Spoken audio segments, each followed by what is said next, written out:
Hi guys, it's Elena from Financialdemics, where I give you the tips and tools to manage your money, increase your savings and your cash flow, and decrease your debt.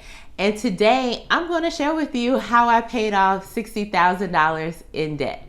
So first of all, I just want to let you know I am not debt free. I still have student loans. I do have a mortgage on a property, but that property is a rental now, so it's an income producing property. But I don't consider myself a debt free because I still have these student loans that won't die. But I am really excited that I was able to pay off consumer debt. So part of the $60,000 includes some of the money that I have put towards paying off my student loans. And also, I'm not one of those stories who is like, oh, I paid off debt in 10 months. I paid off debt in 6 months. I'm not one of those stories. Not hating on them. Congrats to you. My story is just more so like real life, making adjustments because I felt that things were a little bit more important than necessarily paying off my debt. And so I'll talk a little bit about that too, just in case you feel discouraged about not being one of those people. You don't have to be one of those people. You just adjust for what works for you and your lifestyle. What made me want to pay off debt? So I had this opportunity. I always wanted to teach, and I was able to teach, and I was really enjoying it. And so I found out about this program where I could get my PhD and basically just change careers and become a professor. I already had a master's, which is why I was teaching part-time.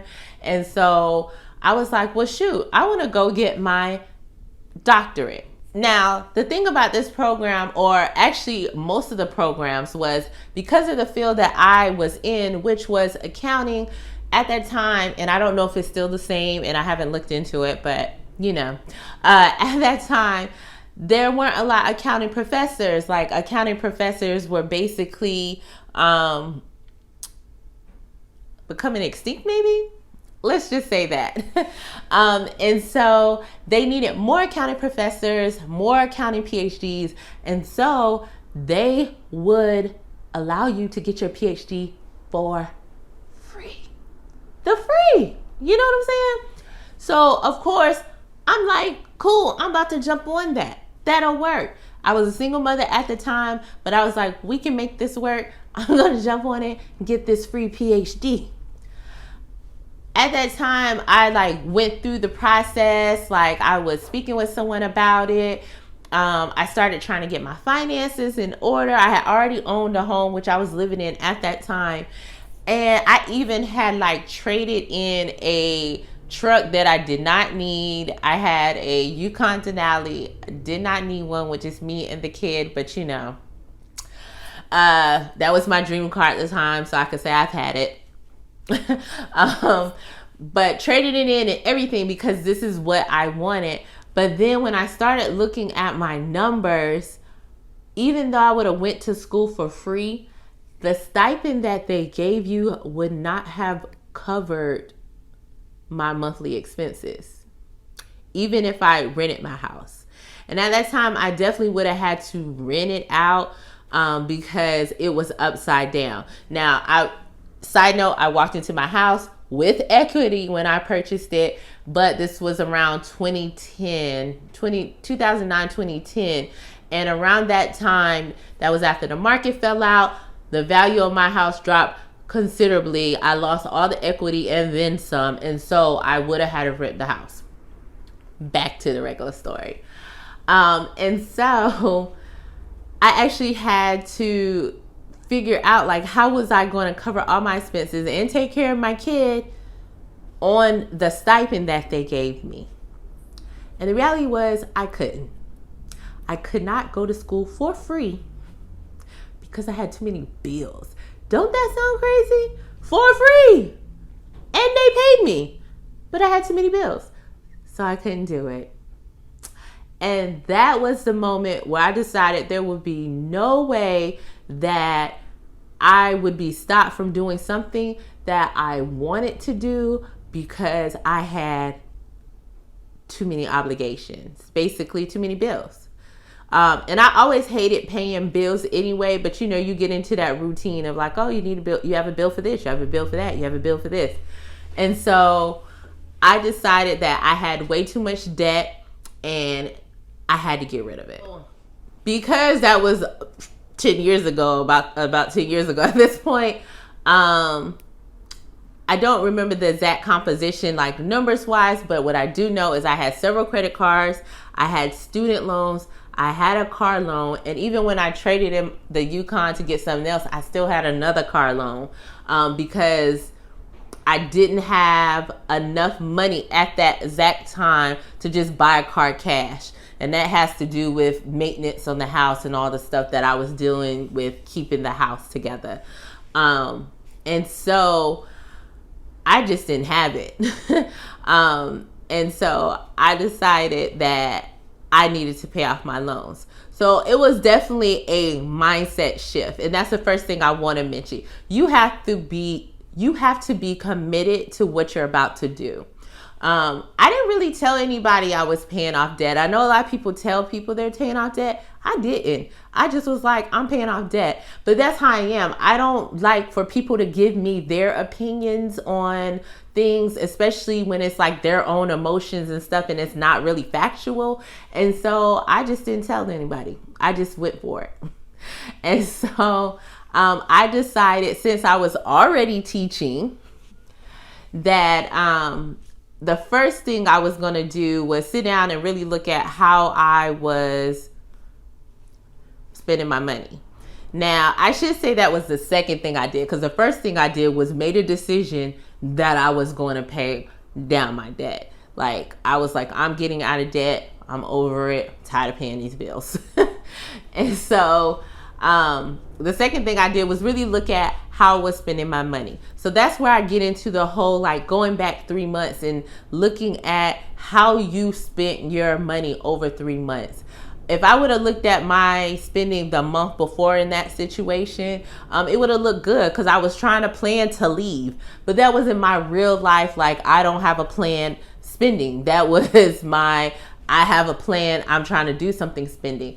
There is an Elena spending that is like, Elena's chilling and we're not, everything is taken care of spending. That's a little different. And that's what I wanted to see, which I was able to see very quickly when I look back at my spending over a 3-month period. And so I went through, I looked at what I was spending money on.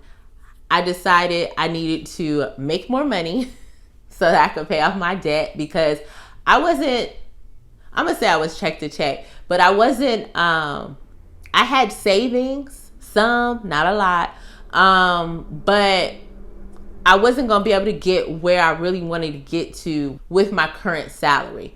I needed to use that money that I was making from teaching at the school to help me get to where I needed to go. After I cut my expenses and decided, that I was going to make more, I really created a pretty strict budget.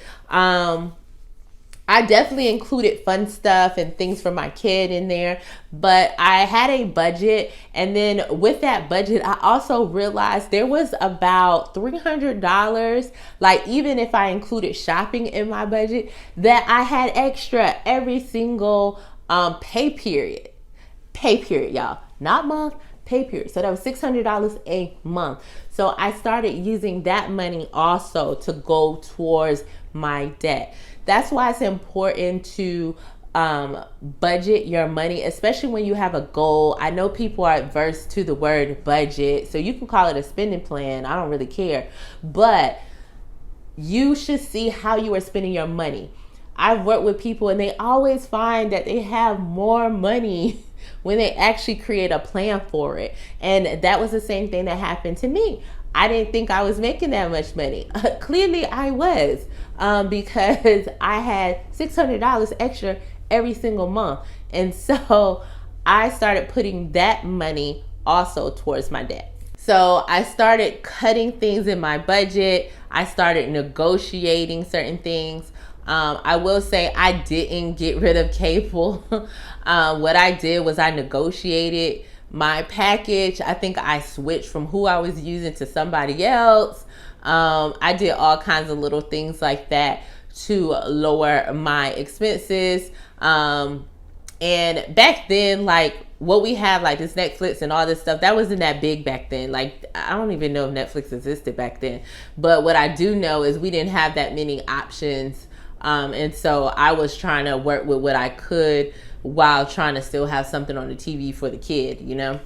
And so I cut some expenses, and then I decided my whole teaching check would go to my debt.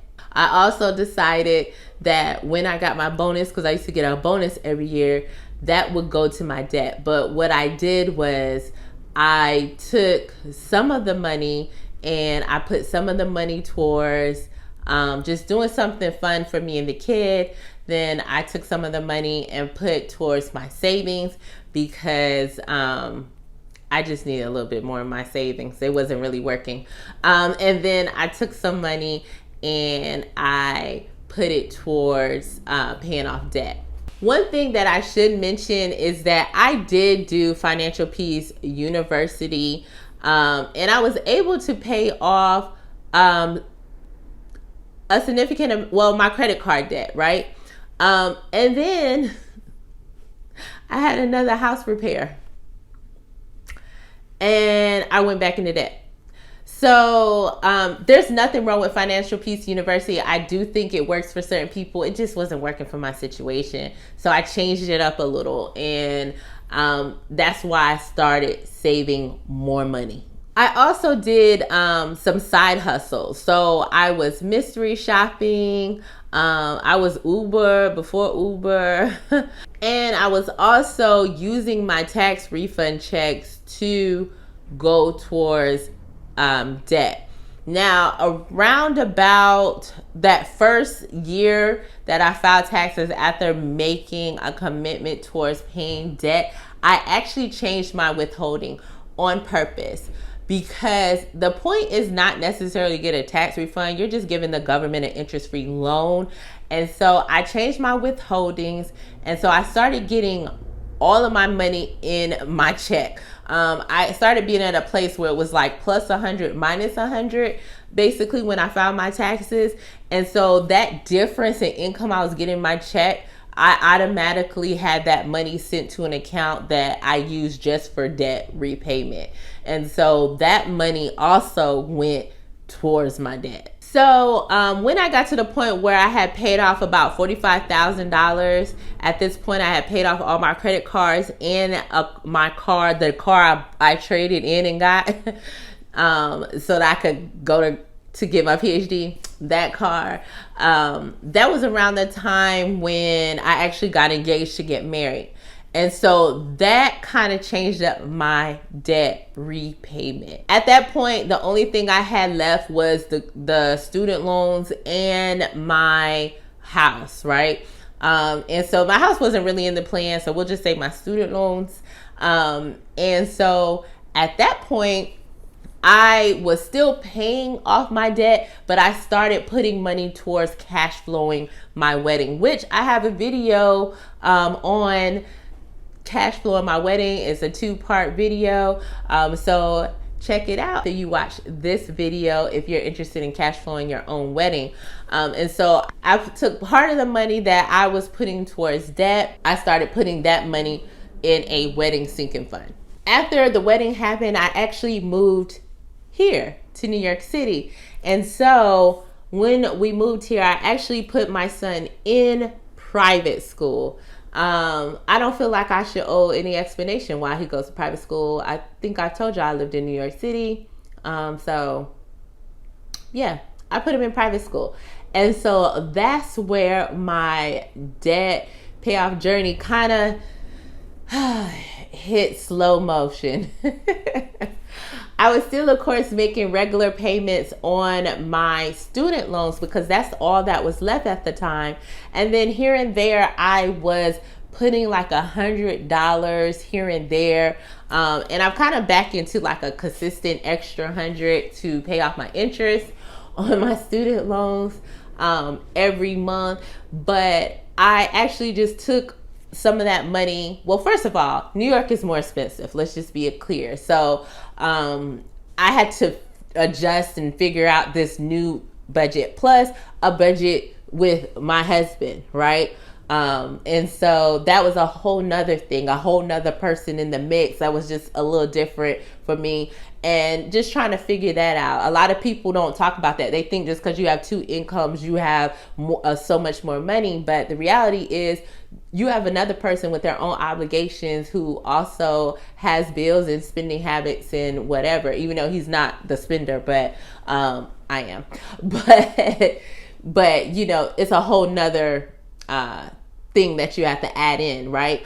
Because we were paying for private school, that took a chunk of money that I wanted, that I was putting towards that. That money went towards private school. And so, and some of it went towards rent, like reality, like, because the rent here is more than my mortgage. Paying for private school is what kind of slowed down my debt payoff journey, even though I was still paying on my debt, not as much as what I was paying before. And I would do it again. I think a lot of people feel like you have to like rush into a process. And sometimes you do, right? If I didn't have a child, or we didn't move to New York City, I probably would have already paid off my student loans by now, because I was on that was my track. But it was more important to me for him to go to this private school and have the experiences that he had than for me to pay off those student loans. So if you have situations that come up and you have to slow down your track to pay off your debt, or you have to adjust, then don't necessarily feel bad. You have to just make the decision of what is more important to you at that time. During the last 4 years, I have paid off an additional, what is that? $15,000. And I'm actually more than $15,000 in, so I'm actually more than $60,000 total paid off on my debts. But I don't say the next number till I hit the next 10. So until I hit 70, we're gonna stay at 60, okay? And so now that he's in college, I am on the next path. So this year we have a lot of goals going on. I don't know if my goals video is up yet. It will be up soon though.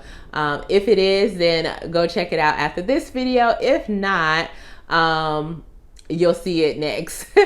But we have a lot of goals going on, and so I really want to put more towards paying off my student loans. I actually want to go on like a kind of like 2-year stint, like let's get it, and pay them off. So I'm not going to say where I'm at yet, because I do want to make like a whole video about like, hey, this is where I am, this is how we're going to do it. But I'm trying to spend more time this year, like increasing the amount that I'm putting towards my student loans. Also spending a lot of time increasing my streams of income this year. I have a few streams, but they all have homes. So I either need to adjust those homes or come up with another stream. But of course some will come from our budget, but then I also want to make sure, you know, some comes from somewhere else. But near the end of this year, I want to be in a place where we have already started the path towards being completely debt free, at least for me. And so that's where I'm at right now. So yes, I've paid off $60,000 in debt. And truly it was strictly because I made a decision to do so. I started managing my money and budgeting. I gave myself leeway and grace when I needed to make adjustments. And so now I am able to easily like pick back up where I left off. And just to let y'all know, even though like I wasn't paying as much on my student loans as I was before I got married and put my son in private school and moved to New York and all of this stuff. I still am in a pretty good place with my student loans because I had put in all that work earlier to pay them off. So I hope you enjoyed my debt payoff story. If you are really looking to pay off your loans and you just don't see it being one of these amazing fast stories, so just know I'm not discounting those stories. I think they're great, but that's just not your situation. Don't let it discourage you. I hope that my story helped you realize that you can adjust and to give yourself grace so that you can continue to work towards your goal and achieve whatever financial goal you have for yourself. Please let me know in a comment. Are you on a debt payoff journey, and how much are you looking to pay off? And if you've already finished your debt payoff journey, how much have you paid off? Let us know. Give us some motivation. I hope you have liked this video. Please share it with a friend who may find it helpful. Hit that thumbs up button if you liked it. Subscribe if you haven't already, and hit that notification bell, and I will see you next time.